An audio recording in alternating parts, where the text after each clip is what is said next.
नमस्ते दोस्तों, स्वागत है आपका मेरे चैनल वेलवेट ब्यूटी पार्लर में। तो गाइस हम बात करने डस्ट की स्किन पर किस प्रकार का मेकअप करें। तो आप लोग रखें कि पहले आप लोगों को क्या है, जो क्लाइंट का मेकअप होता है उसे पूरा करना होता है। देन उसके बाद आपको सीटीएम करना होता है। सीटीएम का मतलब होता है कि cleansing, toning and moisturiser. Then उसके बाद आप लोगों को क्या करना है, आप लोगों को अपने क्लाइंट पर फेस पर मॉइस्चराइजर लगाना है। देन उसके बाद आप लोगों को प्राइमर करना है, जिस आपका जो मेकअप है वो कई बहुत देर तक टिका रहे। देन उसके बाद आप लोगों को जो आपके डार्क सर्कल वगैरह, पिगमेंटेशन है, ब्लैक आपको कलर करेक्टर की ज़रूरत पड़ती है। तो आप लोगों को कलर करेक्टर यूज़ करना है। उसके बाद आप लोगों को क्या करना होता है, जो आपको अपने क्लाइंट का जो पूरा बेस है उसे सेट करना होगा। फिर उसके बाद आप लोगों को फाउंडेशन लगाना होगा। जो क्लाइंट की स्किन पर जाएगा वही फाउंडेशन आपको लगाना होगा। ध्यान रखें आप लोग बने रहें वीडियो में। और आप लोग सबसे पहले आईज का मेकअप करें और आप लोग चैनल को सब्सक्राइब कर दें। लाइक शेयर कमेंट करना बिल्कुल ना भूलें।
गाइस आप लोगों ने जैसे कि देखा है किस प्रकार से हम लोगों ने आप लोगों को मेकअप करना सिखाया है, बताया है। आई होप आप लोगों को समझ में आया होगा। तो यही हमारी क्लाइंट का फाइनल रिजल्ट है और नेक्स्ट पार्ट कल आएगा। अभी आज के लिए इतना ही।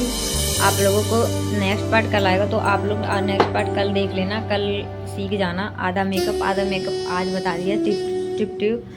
तो thanks for watching, love you all. मिलती हूँ कल एक और नई इसी का दूसरा पार्ट के साथ।